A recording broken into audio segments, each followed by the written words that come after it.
Itulah yang membuat kami menjadi orang-orang percaya yang menikmati janji-janji Tuhan. Dan janji itu kami percaya Tuhan, bukan cuma sekedar perkataan yang indah, tetapi itu adalah hal yang Engkau nyatakan, Engkau genapi di dalam Kristus Yesus untuk kami. Dan pada kesempatan ini kami bersyukur bisa menikmati janji-Mu, termasuk ketika kami masih bisa menikmati hidup yang dari Tuhan, bahkan bisa beribadah bersama pada pagi hari ini. Sekarang kami ingin mendengarkan firman-Mu, kami ingin membiarkan Engkau berbicara kepada kami kembali.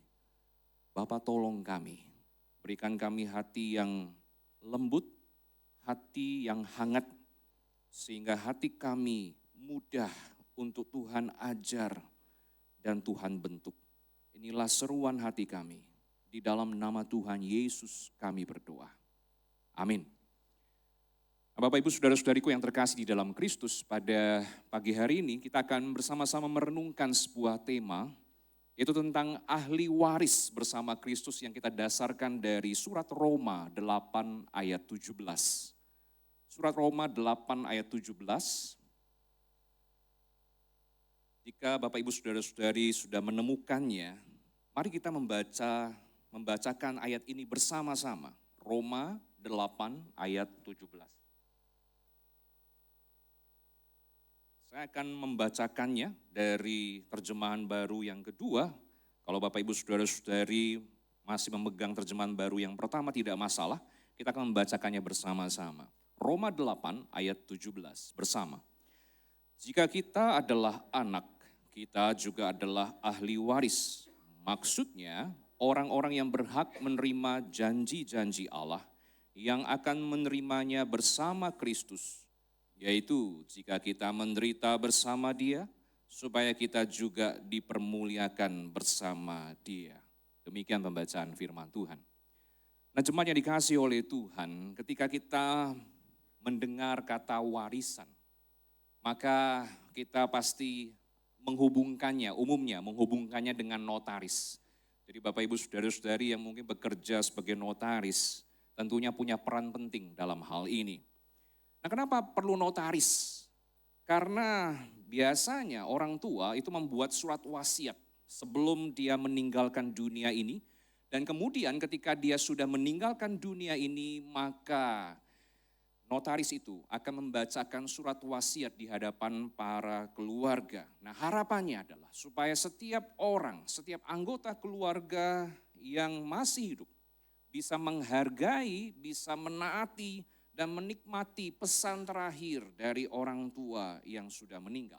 Nah, tentunya Bapak Ibu Saudara-saudariku, surat wasiat ini dikeluarkan atau dibuat supaya setiap anggota keluarga itu bisa saling mengasihi, saling menghargai satu dengan yang lain tanpa harus mempeributkan jatah warisan yang diterima. Bahkan mempeributkan pembagian yang dianggap tidak adil.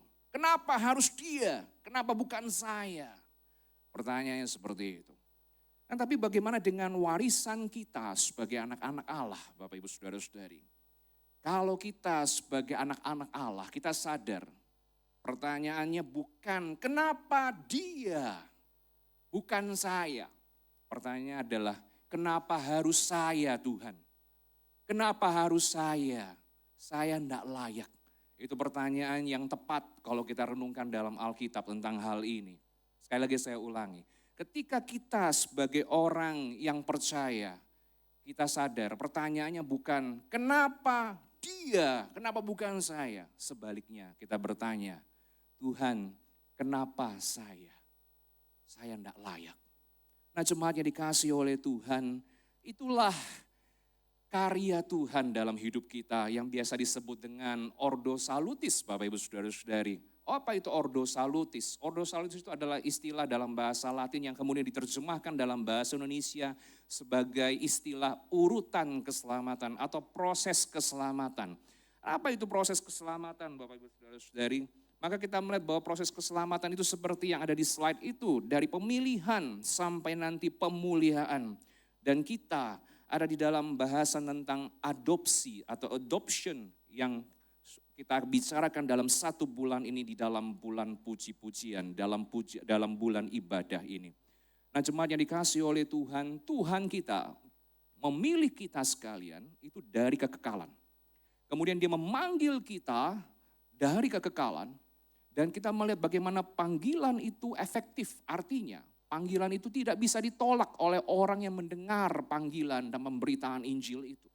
Jadi setiap orang yang ketika mendengar kabar baik tentang Yesus, dia tidak akan bisa menolak kabar itu jika dia memang dipilih oleh Tuhan.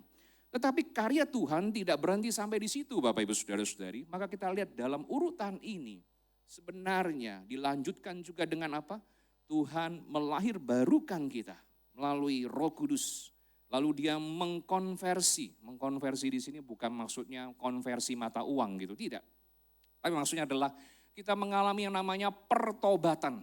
Dan kita juga punya yang namanya iman Bapak Ibu Saudara-saudari. Lalu kemudian dia membenarkan kita berdasarkan iman kita kepada Yesus Kristus yang telah mati demi menyelamatkan kita. Nah, karya ini kemudian juga berlanjut melalui apa? Adopsi. Kita diangkat untuk menjadi anak-anak Allah di dalam satu keluarga rohani. Itulah adopsi Bapak Ibu Saudara-saudari. Nah, seorang teolog Kristen yang bernama Wayne Grudem, dia pernah mengatakan seperti ini. Dalam lahir baru, Tuhan memberi kita kehidupan rohani yang baru di dalam. Perhatikan, lahir baru selalu dimulai dari apa? Dari dalam. Tidak pernah dari luar Bapak Ibu Saudara-saudari. Harus dari hati yang diperbarui. Lalu kemudian dalam pembenaran, Tuhan memberi kita kedudukan hukum yang benar di hadapannya. Tadinya kita adalah manusia yang bersalah, manusia yang berdosa, kemudian kita dibenarkan ya dalam karya Yesus Kristus yang kita terima dengan iman. Dan perhatikan kalimat selanjutnya. Tetapi dalam adopsi, Tuhan menjadikan kita anggota keluarganya, anggota keluarga rohani. Dan pengertian adopsi itu adalah tindakan Tuhan yang membuat kita menjadi anggota keluarganya. Luar biasa bukan? Kita menjadi anak-anak Allah, kita menjadi anggota kerajaan Allah, keluarga Allah, itu luar biasa. Jadi orang percaya di dalam dunia ini pasti dia punya dua keluarga. Pertama, keluarga secara biologis, keluarga secara jasmani di mana ada hubungan darah di situ. Tetapi kita juga punya yang namanya keluarga rohani, Bapak Ibu Saudara-saudari. Kita yang berbeda-beda ini, yang mungkin tidak satu papa, tidak satu mama, memang dan kita disatukan itu di dalam Kristus Yesus. Puji Tuhan Bapak Ibu Saudara-saudari. Nah, ngomong-ngomong soal adopsi Bapak Ibu Saudara-saudari, ternyata istilah adopsi itu berasal dari satu kata Yunani, yaitu huiothesia. Apa itu huiothesia?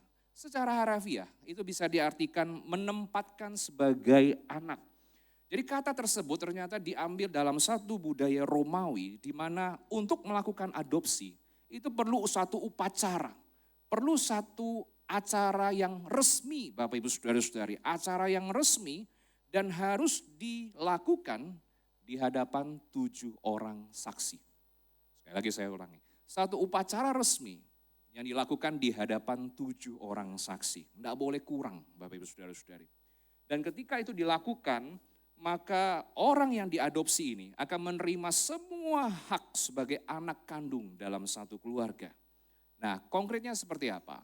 Konkret yang pertama adalah kita bisa melihat orang yang diadopsi akan kehilangan hak, semua hak dari keluarga yang lama dan mendapatkan semua hak secara penuh sebagaimana anak sah dari keluarga yang baru.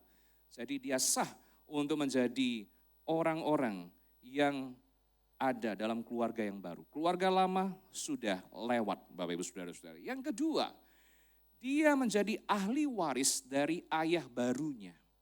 Maksudnya adalah walaupun dalam keluarga yang baru itu ada anak yang lahir, maka adopsi itu tetap berlaku.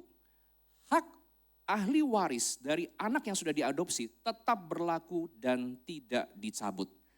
Dan yang ketiga, Di situ adalah kehidupan lama dari orang yang diadopsi itu dihapuskan sepenuhnya. Contohnya gimana Bapak Ibu Saudara-saudari? Contohnya, misalkan anak yang mau diadopsi itu ternyata dia punya utang piutang pada masa keluarga sebelumnya.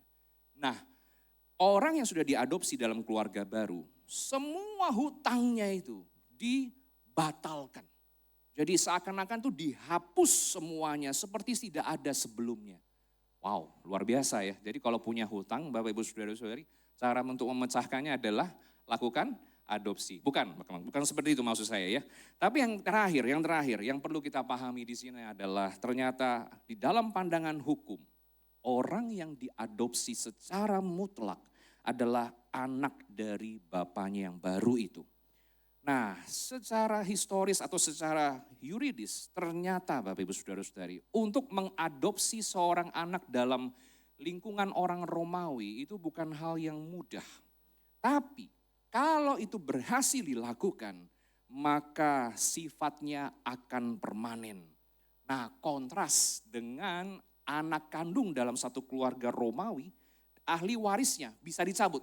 Tapi perhatikan, orang atau anak yang diadopsi, ahli warisnya tidak bisa dicabut karena apa? Statusnya permanen. Ini luar biasa di dalam hukum Romawi. Nah, dengan latar belakang hukum seperti inilah Paulus di dalam suratnya ini, di dalam Roma ini, dia memakai konsep ini untuk menjelaskan tentang status baru orang Kristen di dalam Kristus. Maka di dalam adopsi Bapak Ibu Saudara-saudari, setiap orang Kristen dibebaskan dari perbudakan dosa kepada kemerdekaan dan kedewasaan di dalam Kristus. Ini suatu hal yang sangat-sangat amazing, sangat luar biasa.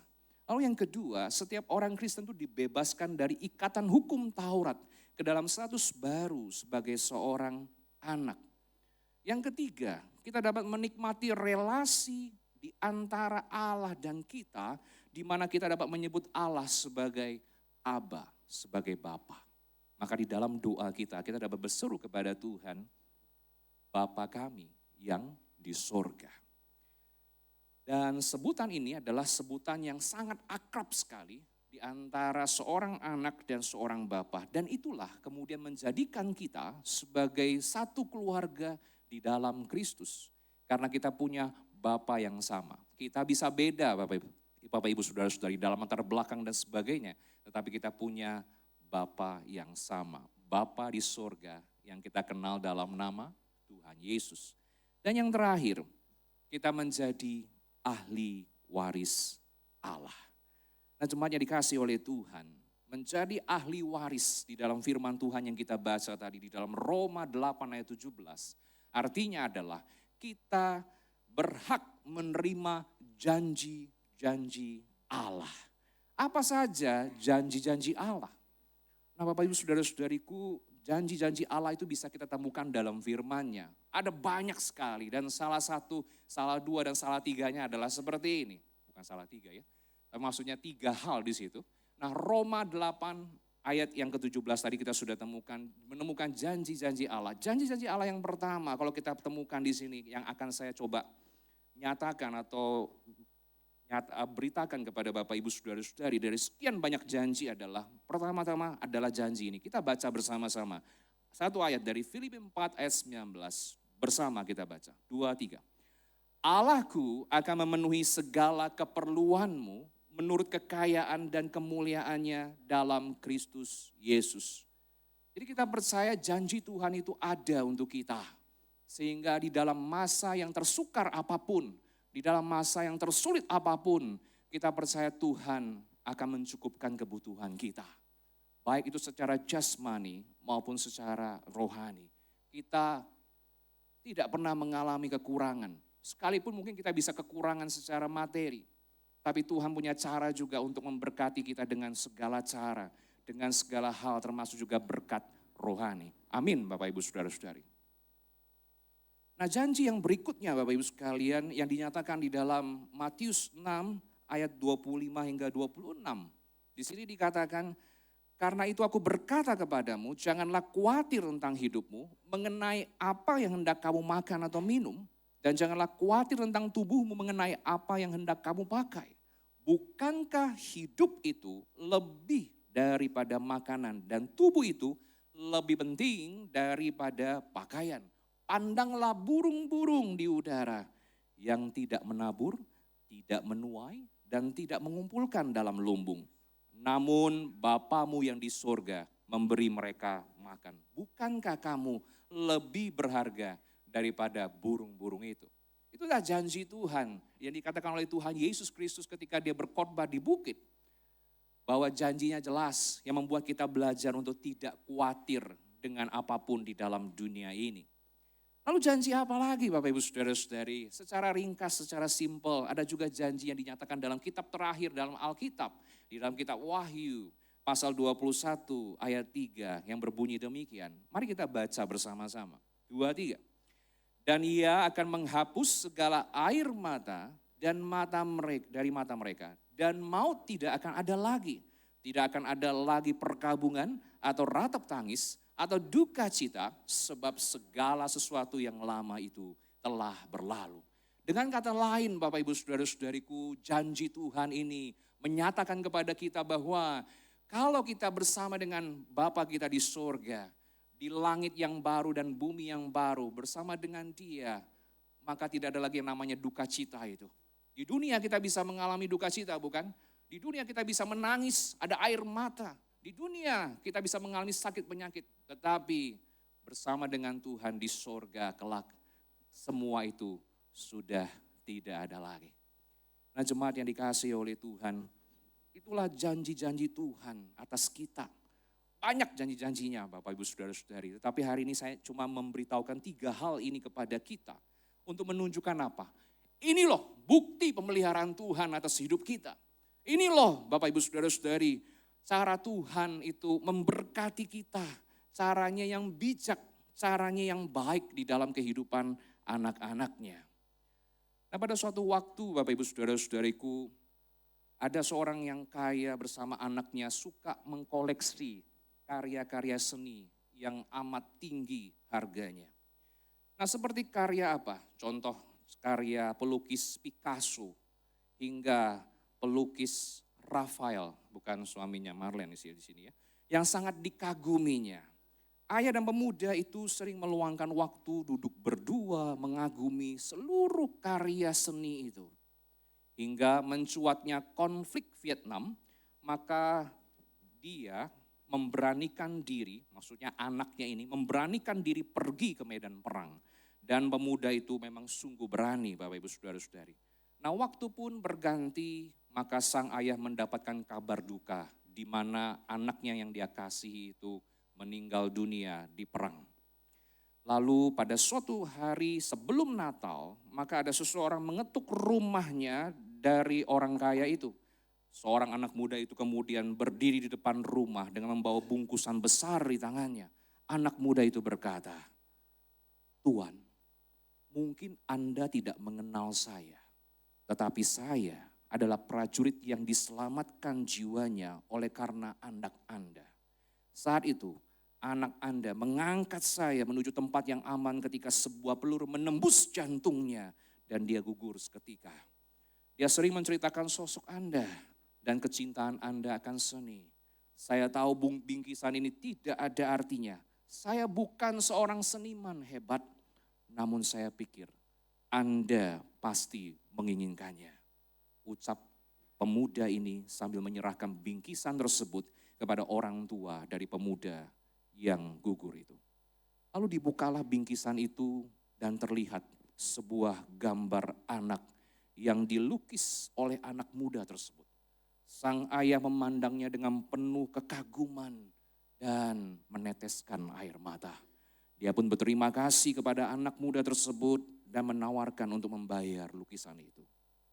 Pemuda itu berkata, "Tidak Tuan, aku tidak mungkin membayar kembali apa yang telah anak Anda lakukan untuk saya. Biarkan lukisan itu menjadi sebuah hadiah." Dan beberapa tahun kemudian orang kaya itu meninggal dunia. Dan sebelum meninggal dunia, dia sempat meninggalkan sebuah surat warisan dan berpesan untuk melelang semua karya seni yang dia miliki, termasuk lukisan sang anak ini. hingga tibalah hari pelelangan tersebut. Hari itu dimulai dengan melelang lukisan sang anak terlebih dahulu. Semua orang yang hadir pada saat itu tidak memperhatikan pelelangan itu. Sang pelelang membuka harga pertama, 100 US dollar. Tapi tidak ada yang mau.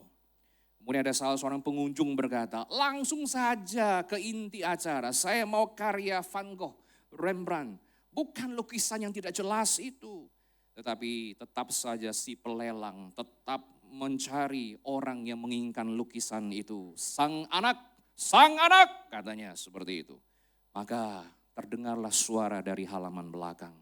Ternyata ada seorang tukang kebun yang berani membeli lukisan tersebut dengan harga 10 US dollar.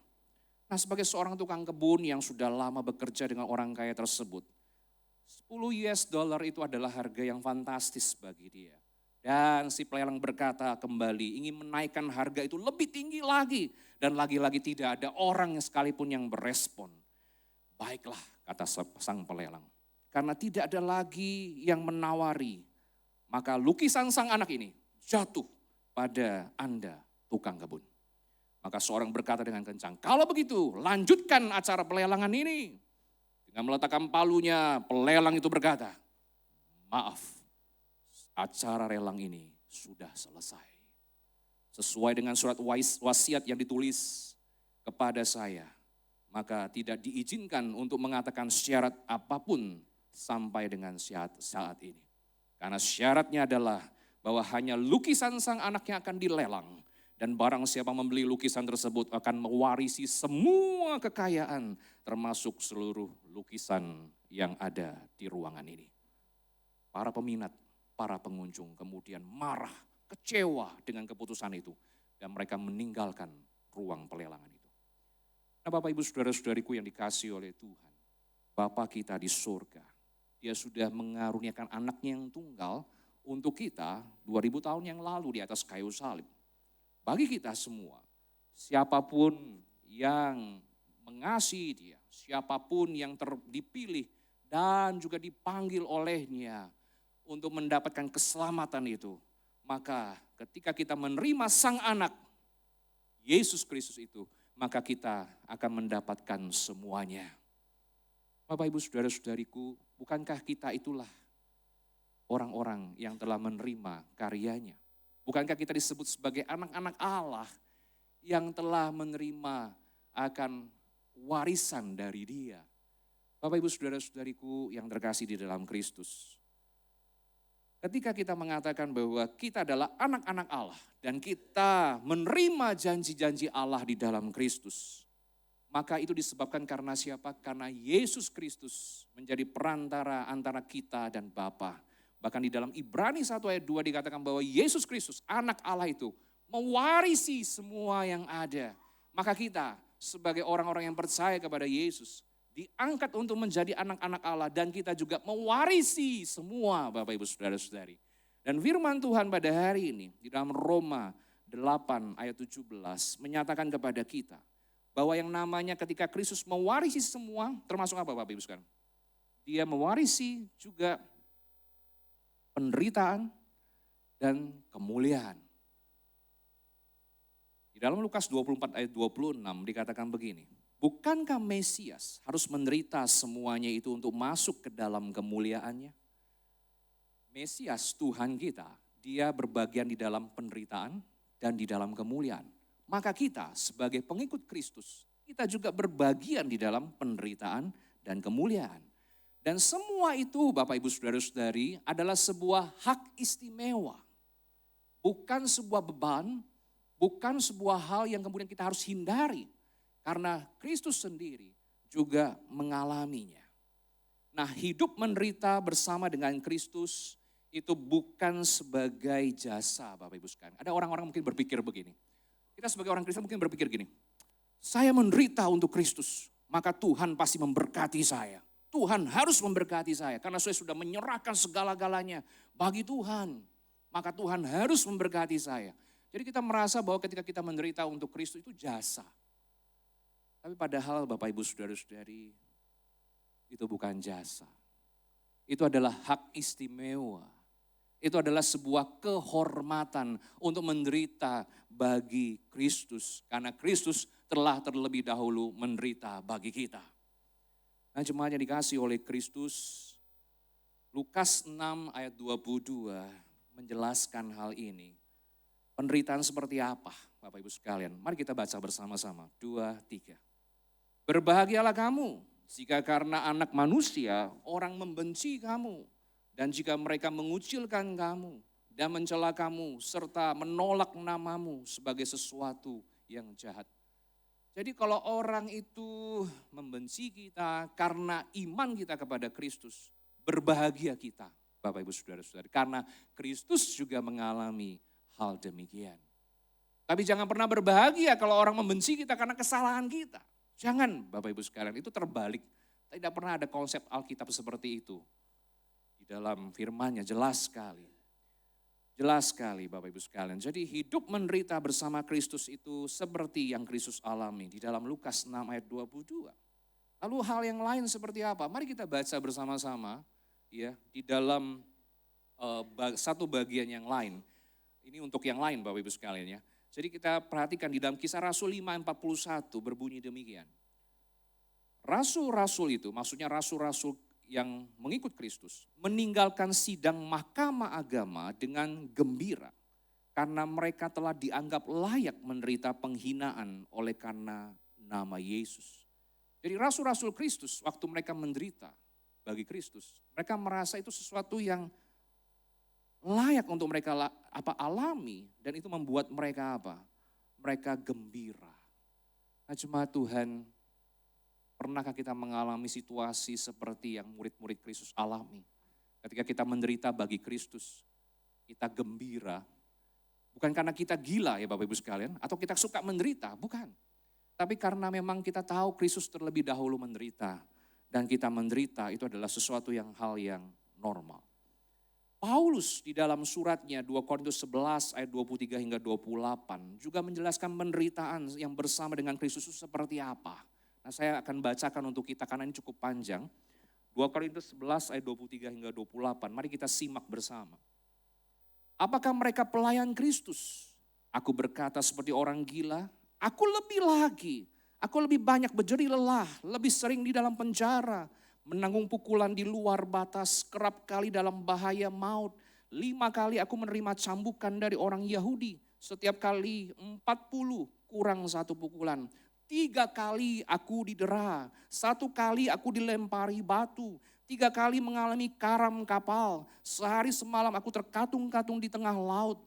Dalam perjalananku aku sering diancam bahaya banjir dan bahaya penyamut. Bahaya dari pihak orang-orang Yahudi dan dari pihak orang-orang bukan Yahudi.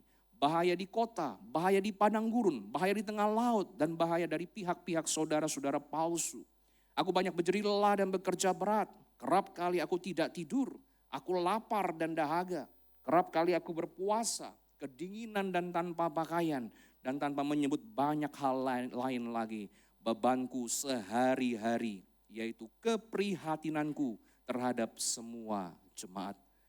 Itu semua penderitaan yang dialami oleh Paulus di dalam pelayanannya. Namun kita perlu ingat, penderitaan kita seperti penderitaan Kristus dan penderitaan Paulus, itu sifatnya sementara Bapak Ibu Saudara-saudari. Bukan kekal adanya. Dan itu adalah sebuah kehormatan kalau kita bisa menderita bersama dengan Kristus. Nah, tetapi bagian ini tidak berhenti cuma di masalah menderita. Tapi firman Tuhan mengatakan dengan jelas Bapak Ibu Saudara-saudari bahwa ketika kita yang namanya menderita bersama Dia, supaya kita juga dipermuliakan bersama dengan Dia. Jadi menderita ya, tetapi bersama dengan Kristus yang telah menderita kita juga dimuliakan. Nah, jemaat yang dikasihi oleh Tuhan, kemuliaan ini melebihi daripada segala penderitaan kita di dunia ini. Dan kata supaya ini seakan-akan memberikan kita sebuah pengertian ketika kita mau dipermuliakan, kita harus menderita dulu. Padahal Bapak Ibu Saudara-saudari tidak demikian. Ada satu kayak kesan bahwa kalau mau dipermuliakan, ayo cari penderitaan, ayo cari kesusahan. Supaya apa? Supaya kita bisa dimuliakan. Kita merasa ini ada hubungan sebab akibat. Menderita dulu, baru bisa dimuliakan. Kalau enggak menderita, enggak bisa dimuliakan. Enggak seperti itu ternyata Bapak Ibu Saudara-saudariku. Ternyata kita melihat bahwa yang namanya, kalau kita punya konsep seperti itu, maka sebenarnya kita bukanlah anak Tuhan. Kita adalah seorang hamba yang melakukan sesuatu karena kita mau upah. Kenapa mau dapat kemuliaan? Kenapa mau menderita? Supaya apa? Dapat upah. Upahnya apa? Kemuliaan. Enggak, Bapak Ibu Saudara-saudari. Justru enggak. Karena Tuhan kita sendiri yang telah menentukan, yang namanya jalan menuju kemuliaan, itu namanya jalan penderitaan. Ya, dan Yesus Kristus sendiri telah mengalami hal tersebut. Sehingga tidak heran kalau kita mengalami yang namanya penderitaan dan juga pemuliaan. Nah, sama seperti manusia yang menderita bersama dengan Kristus, itu bukan jasa. Kalau kita menderita, maka kita ketika ingin dimuliakan, kita juga bukan punya jasa untuk itu. Jadi kita melakukan apa supaya dimuliakan? Tidak, bukan dengan usaha kita, tidak Bapak Ibu Saudara-saudari. Dan itulah yang kemudian dijelaskan di dalam surat ini, 2 Korintus 4 ayat 17 hingga 18. Mari kita baca bersama-sama. Sebab penderitaan ringan yang sekarang ini mengerjakan bagi kita kemuliaan kekal yang melebihi segala-galanya. Jauh lebih besar daripada penderitaan kami. Sebab kami tidak memperhatikan yang kelihatan, melainkan yang tak kelihatan. Karena yang kelihatan adalah sementara, sedangkan yang tak kelihatan adalah kekal. Nah, jemaat yang dikasihi oleh Kristus, apa yang tidak kelihatan itu? Jelas, yang tidak kelihatan itu adalah Allah kita sendiri. Yang tidak kelihatan itu apa? Yang tidak kelihatan itu adalah kehidupan kekal itu sendiri. Dalam pengertian adalah, sekarang kita memang tidak melihat itu sebagai sesuatu yang final. Tetapi ketika kita nanti menghadap Bapa di surga, kita akan mengalami kehidupan kekal itu secara sempurna. Nah, jemaat yang dikasihi oleh Tuhan, ada seorang yang bernama Volodya. Bukan follow me atau follow yang lain, tetapi maksudnya follow dia. Follow dia adalah seorang Kristen berkebangsaan Rusia. Jadi pada saat dia sedang menempuh sekolah kedokteran, maka para pejabat sekolah atau universitas itu berkata bahwa dia harus pilih Tuhan atau diploma kedokterannya. Para mentor follow dia berusaha untuk memastikan bahwa mahasiswa terbaiknya ini itu memilih untuk lulus, bukan memilih Tuhan. Dan selama beberapa bulan, orang ini diindoktrinisasi supaya meninggalkan imannya. Nah, suatu hari, tanpa pemberitahuan, seorang pejabat partai komunis mengunjungi kelas Volodya dan menyatakan, telah terjadi hal-hal aneh di universitas kita. Ada desas-desus bahwa beberapa mahasiswa mencoba untuk percaya kepada Tuhan. Kami ingin mengetahui apakah hal itu benar. Saya akan meminta Volodya untuk maju ke depan dan menjernihkan desas-desus ini, kata pejabat universitas itu. Nah, dilanda dengan rasa terguncang karena dipanggil, maka Volodya itu maju dan kemudian dia mengerti. Dia diberi kesempatan terakhir untuk meninggalkan imannya. Maka kemudian Volodya berkata, selama 20 menit saya punya kesempatan terbesar dalam hidup saya untuk bercerita kepada teman-teman mahasiswa saya tentang Kristus. Dan akhirnya kita tahu Bapak Ibu Saudara-saudara konsekuensi dari apa yang dia lakukan. Akhirnya dia dikeluarkan dari universitasnya. Tetapi tidak berhenti sampai di situ. Perjalanan hidupnya dilanjutkan dengan dia pergi ke barat untuk bercerita tentang Kristus kepada orang-orang Kristen di sana. Nah, inilah salah satu pengalaman Bapak Ibu sekalian orang Kristen di Eropa Timur yang hidup di bawah komunisme. Dan hal ini melukiskan sebuah pola penderitaan yang kemudian diubah menjadi kesempatan dan berkat. Nah, jadi jemaat yang dikasihi oleh Tuhan, ternyata yang namanya kemuliaan itu bukan semata-mata bicara tentang hal yang selalu mendatang. Tapi kemuliaan itu juga bisa kita alami di dalam dunia pada saat kita hidup. Dengan cara apa? Dengan cara memberitakan Kristus dan juga hidup di dalam menderita bersama dengan Kristus karena iman kita. Dan bahkan kita bisa melihat bahwa iman itu akan teruji dan akan menjadi berkat bagi orang-orang yang ada di sekitar dia. Nah, Bapak Ibu Saudara-saudariku yang terkasih, firman Tuhan pada hari ini kembali mengingatkan kita tentang karya Tuhan dalam hidup kita. Karyanya adalah salah satu mengangkat kita menjadi anak-anaknya. Nah, ketika kita menjadi anak-anaknya, maka kita menerima janji-janjinya. Nah, janji-janji ini adalah janji yang pasti, janji yang kekal dan digenapi oleh Tuhan. Dan saya yakin Bapak Ibu Saudara-saudari berdasarkan firman-Nya bahwa janji-janji itu kita nikmati pada saat kita menerima Dia sebagai Tuhan dan Juru Selamat. Dan mari Bapak Ibu sekalian, kita hidupi janji-janjinya. Sekalipun dalam kehidupan kita yang tidak mudah ini. Setiap kita pasti punya pergumulan masing-masing. Ya, banyak pergumulan, banyak permasalahan yang kita hadapi. Tetapi dengan janji-janji Tuhan, kita percaya kita akan dimampukan untuk melewati itu semua. Dan kita akan menerima yang namanya kemuliaan Allah. Maukah kita sungguh-sungguh untuk menghidupi janji-janjinya? Biarlah itu menjadi perenungan kita Bapak Ibu sekalian. Karena yang namanya Adam, dan melalui Adam kita mewarisi kehidupan yang dikuasai oleh dosa dan itu sia-sia. Tetapi melalui Yesus Kristus kita menjadi anak-anak Allah dan ahli waris Allah. Sehingga kita bisa menutup renungan ini dengan satu harapan. Apapun penderitaan yang kita hadapi, pasti ada batasnya. Apapun penderitaan yang kita hadapi pada saat ini, ada masanya. Dan kita percaya itu tidak dapat dibandingkan dengan kemuliaan yang akan kita terima di dalam Kristus Yesus. Amin, kita berdoa.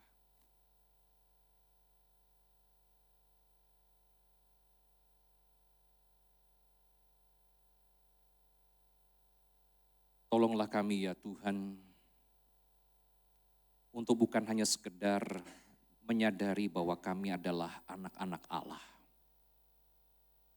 Tapi biarkanlah ya Tuhan di dalam hidup ini, kami senantiasa memegang janji-janji Tuhan. Janji-janji Tuhan yang tidak pernah lekang dengan waktu. Janji-janji Tuhan yang ada di dalam firman-Mu yang hidup di dalam Alkitab.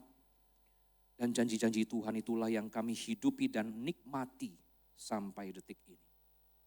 Dan kami berdoa ya Tuhan, tolong kami di dalam setiap tantangan permasalahan yang kami hadapi. Ajar kami untuk senantiasa memegang janji-janji-Mu. Sehingga kesulitan apapun tidak akan menggoyahkan iman kami.